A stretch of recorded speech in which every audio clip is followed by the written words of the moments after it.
Herzlich willkommen zu unserer heutigen Analyse.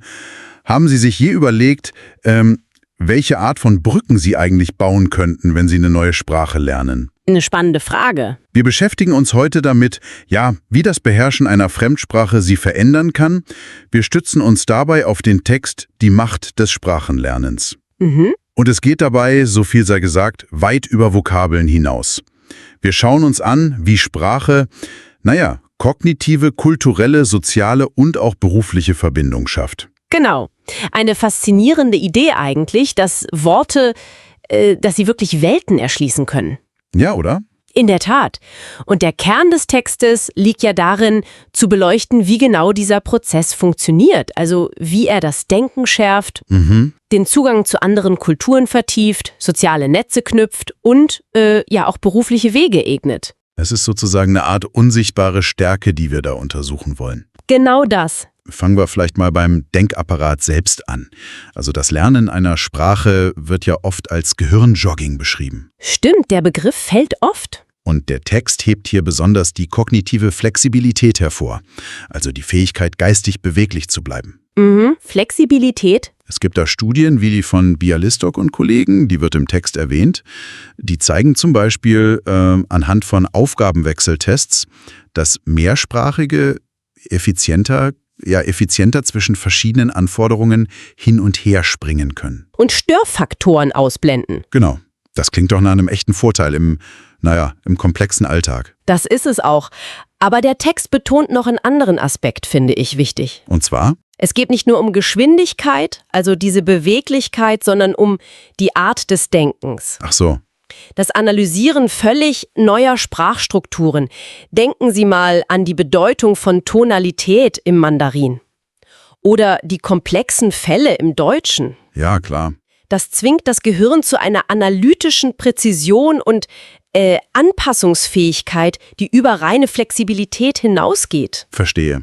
Es fördert die Fähigkeit, Muster zu erkennen, auch in vielleicht uneindeutigen Situationen. Das ist eine Form von geschärftem, kritischerem Denken. Das leuchtet ein. Und diese Denkweise öffnet dann vermutlich auch Türen zu anderen Kulturen, oder? Genau. Der Text spricht ja von einer kulturellen Ermächtigung. Man lernt nicht nur Worte, sondern bekommt sozusagen einen direkten Draht zu Denkweisen, zu Werten, zur Geschichte. Eben. Spanisch zu lernen bedeutet dann halt nicht nur Grammatik büffeln. Sondern vielleicht ein tieferes Verständnis für den magischen Realismus bei García Márquez. Etwas, das in der Übersetzung vielleicht nur angedeutet werden kann. Ja, das Gefühl dafür. Genau, das ist der Punkt. Der Text beschreibt diesen Zugang als eine Form von kulturellem Kapital. Kulturelles Kapital, okay. Also nicht materielle Ressourcen, die Ihnen in sozialen Kontexten helfen, einfach weil Sie die Codes und Nuancen verstehen. Das ermöglicht dann wahrscheinlich auch eine tiefere Empathie? Unbedingt. Und in unserer vernetzten Welt ist diese Sensibilität ja entscheidend. Der Text nennt das auch eine Art Soft Power. Soft Power, Stellen Sie sich vor, Sie verhandeln in Tokio, fließend auf Japanisch. Das schafft doch eine Vertrauensbasis, die weit über reine Sachkenntnis hinausgeht. Ja, das baut kulturelle Brücken. Ganz genau. Und solche Brücken können ja auch im sozialen Miteinander wirklich entscheidend sein. Der Text gibt da ja Beispiele. Einwanderer, die durch die neue Sprache besser am gesellschaftlichen Leben teilhaben. Oder auch für ihre Anliegen eintreten können. Ja, das ist ein wichtiger Punkt. Oder der umgekehrte Fall, den der Text auch nennt. Wer eine bedrohte Minderheitensprache lernt, trägt aktiv zu deren Erhalt bei. Stimmt, genau.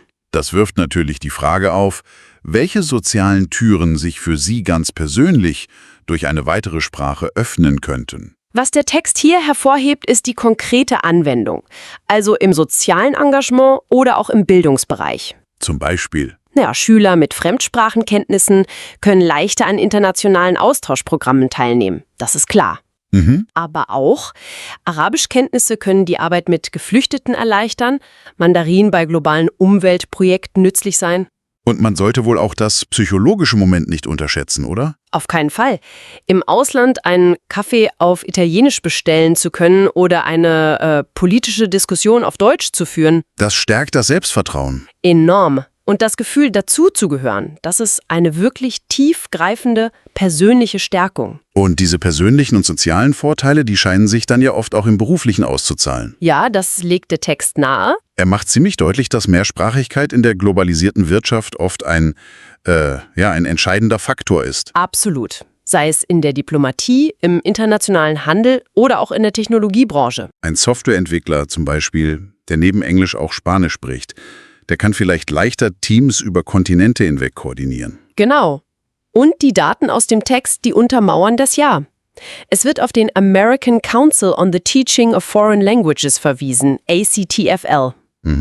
Der bestätigt, wie sehr Arbeitgeber Sprachkenntnisse schätzen. Und zwar nicht nur für die reine Kommunikation, sondern eben auch für interkulturelle Kompetenz und die Erschließung neuer Märkte. Macht Sinn. In Sektoren wie Tourismus oder Gesundheitswesen sind mehrsprachige Fachkräfte ja oft quasi unerlässlich. Stimmt. Der Text zitiert auch eine Studie des Economists, die nahelegt, dass Zweisprachige in den USA tendenziell etwas mehr verdienen können. Interessant. Aber vielleicht noch wichtiger ist das, was der Text als Growth Mindset beschreibt. Ja, das finde ich auch einen zentralen Punkt.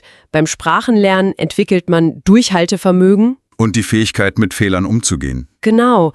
Und das sind Qualitäten, die in jeder Karriere unglaublich wertvoll sind. Bei all diesen Vorteilen, der Text weist aber fairerweise auch auf Herausforderungen hin. Ja, das ist wichtig zu erwähnen. Sprachenlernen kostet Zeit, braucht Disziplin und oft auch finanzielle Mittel oder eben Zugang zu guten Lernmaterialien. Und das steht nicht allen gleichermaßen zur Verfügung, das muss man klar sagen. Das kann bestehende Ungleichheiten unter Umständen sogar noch verstärken. Richtig. Und es gibt noch eine ethische Komponente, die der Text anspricht. Die wäre? Es geht um Respekt. Respekt vor der Kultur, die ja untrennbar mit der Sprache verbunden ist.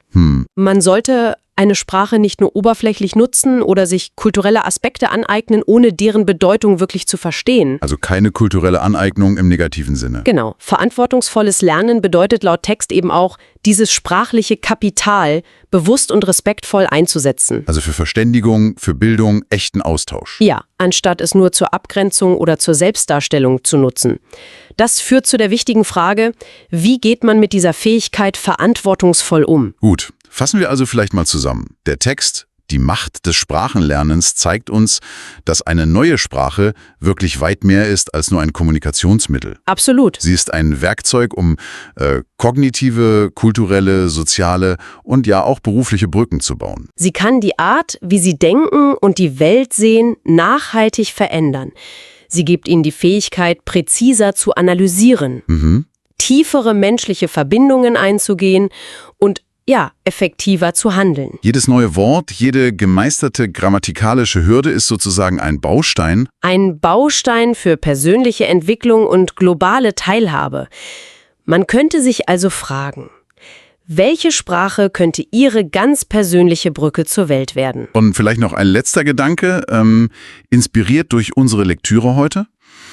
In einer Welt, die ja oft von Gräben und Missverständnissen geprägt ist. Leider ja. Ist das ehrliche Bemühen, die Sprache eines anderen zu lernen, nicht vielleicht eine der wirksamsten Formen des Brückenbaus, die uns heute überhaupt zur Verfügung steht? Ein schöner Gedanke zum Abschluss. Danke fürs Zuhören. Wenn Ihnen diese Vertiefung gefallen hat, abonnieren Sie uns gerne und teilen Sie sie mit Freunden.